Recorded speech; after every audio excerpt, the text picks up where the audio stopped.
జగన్మోహన్ రెడ్డి గారి పల్నాడు జిల్లా పర్యటన రోజు ఒక ప్రమాదవశాత్తు చనిపోయిన సింగయ్య మరణం చుట్టూ జగన్ను టార్గెట్ చేయాలని బద్నాం చేయాలని పెద్ద ఎత్తున ప్రయత్నాలు జరిగాయి. అండ్ ఆ బద్నాం చేసే ప్రయత్నం చేశారు. అండ్ చివరికి కేసులు కూడా పెట్టారు. ఇవన్నీ ఆంధ్రప్రదేశ్ హైకోర్టులో బూమ్రంగ్ అయ్యాయి. ఆంధ్రప్రదేశ్ హైకోర్టు ఆశ్చర్యపోయి ఆ కేసులు సెక్షన్లు అన్నింటి మీద కంప్లీట్ స్టే ఇచ్చేసింది. అండ్ అదంతా జగన్మోహన్ రెడ్డి గారికి బూమ్రంగ్ కాలేదు అని చెప్పి ఏమైనా కాసింత ఫ్రస్ట్రేషన్లో ఉన్నారేమో పాలకులు తెలియదు. కానీ స్వయాన సాక్షాత్తు గౌరవ ముఖ్యమంత్రి చంద్రబాబు నాయుడు గారే సింగయ్యను అంటే కుక్కతో పోలుస్తూ మాట్లాడడం ఏంటి అని వైఎస్ఆర్ కాంగ్రెస్ పార్టీ తీవ్ర అభ్యంతరం వ్యక్తం చేస్తూ ఉంది. చంద్రబాబు గారు పదే పదే కుక్కని ఈడ్చి పక్కన పడేశారు, కుక్కని ఈడ్చి పక్కన పడేశారు సింగయ్యను అని చెప్పి మాట్లాడుతూ రావడం మీద వైఎస్ఆర్ కాంగ్రెస్ పార్టీకి సంబంధించినటువంటి సీనియర్ నేత శైలజానాథ్ గారు ఈరోజు తీవ్రంగా విరుచుకుపడ్డారు.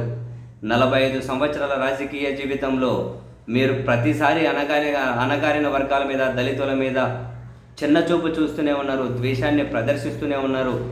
చనిపోయిన సింగయ్యను కుక్కతో పోల్చడం ఏంటి?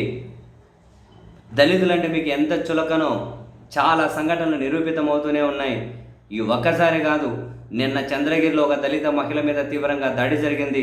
అదే తిరుపతిలో ఒక దళిత యువకుడిని మూత్రం దాగించారు. అనంతపురం జిల్లాలో ఒక దళిత మహిళ మీద, ఒక అమ్మాయి మీద 14 రోజుల పాటు అత్యాచారం చేశారు. సాక్షాత్తు డిప్యూటీ సీఎం నియోజకవర్గంలో దళితులను సాంఘిక బహిష్కరణ చేశారు. దళితులను పబ్లిక్లో పడుకోబెట్టి అరికాల మీద దారుణంగా పోలీసులు థర్డ్ డిగ్రీ ప్రయోగించి కొట్టారు. ఒకటా రెండా? దళితుల ఎస్సీ కులంలో పుట్టాలని చెప్పి ఎవరు కోరుకుంటారు అని చెప్పి ముఖ్యమంత్రిగా మీరు మాట్లాడిన మాటలు ఎవరు మర్చిపోతారు? ఇప్పుడేమో సింగయ్యను కుక్కతో పోలుస్తూ ఉన్నారు. ప్రమాదవశాత్తు జరిగిన మరణాన్ని మీరు అసలు కుక్కతో పోల్చినప్పుడే మీ బుద్ధి ఏంటో అర్థమవుతూ ఉంది అని శైలజానాథ్ గారు అయితే తీవ్ర స్థాయిలో విరుచుకుపడ్డారు. మీ సంవత్సర పరిపాలన మీద బహిరంగ చర్చకి ఎవరు వచ్చినా సరే మనం చర్చించుకుందాం. వైఎస్ఆర్ కాంగ్రెస్ పార్టీ రెడీగానే ఉంది ఆ చర్చ కోసం. మీరేం చేశారో రండి చర్చకు అని చెప్పి శైలజానాథ్ గారు అయితే పాలకపక్షాన్ని ఆ చర్చకు ఆహ్వానించారు.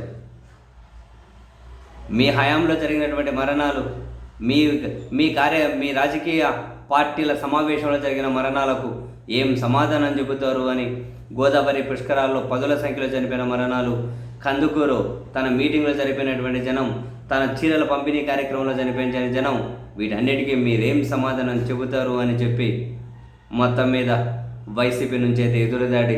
కానీ చంద్రబాబు నాయుడు గారు నిజంగానే ఇరుకురపడ్డట్లే పదే పదే సింగయ్యను కుక్క నీడ్చినట్లను ఒక చనిపోయిన వ్యక్తి మీద అటువంటి వ్యాఖ్యలు ఏ విధంగా చేశారో నిజంగానే ఆశ్చర్యం అనిపిస్తుంది.